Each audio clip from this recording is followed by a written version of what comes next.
Boker Tov à tous les auditeurs de Studio Qualité. Alors ce matin, nous nous retrouvons à nouveau pour un nouvel épisode d'Un jour notre histoire et j'ai le plaisir ce matin de vous parler du Rav Shlomo Goren qui était né un 3 février en 1917, il y a 102 ans. Voilà, on a une belle image de lui.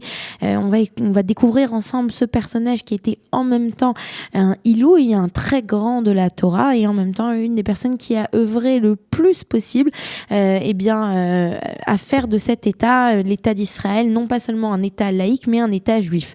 Alors Shlomo Goren, comme je vous l'ai dit, est né à cette date, le 3 février 1917. Il naît en Pologne, dans la ville de Zambrów, qui est une petite ville de 22 000 habitants, où on a 3 500 juifs à peu près. Ses parents, Avraham et Chaya Tzipora Goronchik, qui changeront son nom dans Goren, va émigrer en Palestine mandataire en 1925, et ils vont faire partie des créateurs du village de Kfar Hasidim, donc un endroit qu'on peut encore retrouver aujourd'hui près de Haïfa, où Shlomo Goren va grandir. Et puis jeune, il va être envoyé étudier à l'Yeshiva d'Etzraïm à Jérusalem, pas très loin des Nono Studios, et c'est là qu'il va un peu plus tard se préparer pour entrer dans la prestigieuse Yeshiva de Hebron, où il va entrer à l'âge de 12 ans. C'est le plus jeune étudiant à rentrer dans cette Yeshiva, puisqu'il est tout de suite, on reconnaît comme un prodige. D'ailleurs, il va rédiger son premier livre qui parle tout simplement des sacrifices du temple, un petit sujet qu'il va publier quand il a 17 ans. Il deviendra rabbin à l'âge de 17 ans. Et puis, en même temps, il va étudier de la philosophie, des mathématiques, tout ce qui touche au monde classique à l'université hébraïque entre 1940 et 1944. Dès son plus jeune âge, Goren est connu pour être sioniste, bien qu'il aurait pu devenir un des plus grands sages de notre génération. Il est resté dans le monde de l'Yeshiva. Il est passionné par cette idée du sionisme. C'est ainsi que dès 1936, il va faire partie de la Haganah, qu'il sera le chapelain de la région de Jérusalem entre 1948, pendant la guerre de 1948, la guerre d'indépendance, et très rapidement, il va montrer que c'est un homme remarquable, tout d'abord parce que très souvent, c'est lui qui va prendre de grands risques en allant chercher les restes des corps, ou bien les corps des soldats qui ont été tués et qui restent sur le champ de bataille, afin de pouvoir les enterrer à la manière juive. Il prend de nombreux risques et il va donc tout faire pour aller les chercher. Donc il se fait déjà reconnaître, à ce niveau-là.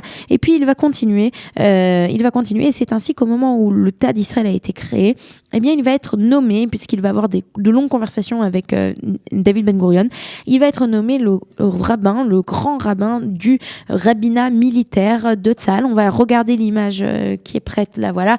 Ça, c'est une image donc dans les années 50 où on voit tout le ministère de la Défense. Alors ce ministère de la Défense, on a des hommes en uniforme, ce sont les soldats. On a aussi des hommes qui sont en chemise, qui sont eux de hauts fonctionnaires de ce ministère. Et puis au fond, à droite, avec un chapeau, des lunettes et une barbe, on retrouve le grand rabbin Goren, qui est donc le grand rabbin de l'armée. Et c'est ainsi qu'en tant que grand rabbin de l'armée, il va faire 3 guerres, il sera grand rabbin de l'armée de nombreuses années, et il va surtout se faire connaître pour cette image que tout le monde connaît, sonnant le chauffard avec un Sefer Torah dans ses bras au moment de la prise de la vieille ville de Jérusalem en 1967, le Kafret Iyar 1967, le 28 Iyar 1967. Donc il est aussi extrêmement connu pour avoir été la première personne sur place. Et le Rav Goren, à part le fait qu'il est toujours présent aux côtés de ses soldats et qu'il va se battre à de nombreuses reprises ou prendre des risques, comme je vous l'ai raconté, pour récupérer les corps de ces personnes qui ont été tuées, le Rav Goren est aussi connu pour avoir s'être posé toutes les questions halachiques concernant la vie d'une armée juive. Alors, est-ce que l'on a le droit ou pas de faire certaines choses Shabbat? Comment faire pour des questions de cacheroute? Et à une époque où à l'armée on a peu de religieux, peut-être qu'aujourd'hui les choses sont différentes, on a beaucoup plus de religieux dans l'armée, mais à cette époque c'est lui véritablement qui va se poser toutes les questions, qui va donner aussi les réponses et qui va permettre de transformer l'armée de l'État juif en une armée qui respecte les lois de la Torah. Et c'est ainsi qu'il va extrêmement être connu. Il va, dans les années 60, en 73, il va quitter l'armée. Et après avoir quitté l'armée, il va devenir le grand rabbin de l'État d'Israël, une position qu'il gardera pendant 10 ans. Donc une position qu'il gardera pendant 10 ans.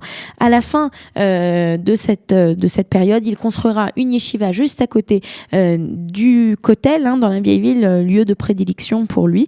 Et c'est là aussi qu'il fera un travail assez extraordinaire dans la rédaction de nombreux livres ilchatiques, dont des livres qui parlent de la philosophie, du lien entre le judaïsme et la philosophie, et aussi de toutes les questions qui touchent à, oui ou non, monter sur le mont du temple. Est-ce que cela est permis ou pas d'un point de vue ilchatique? Donc il était véritablement connu pour cela.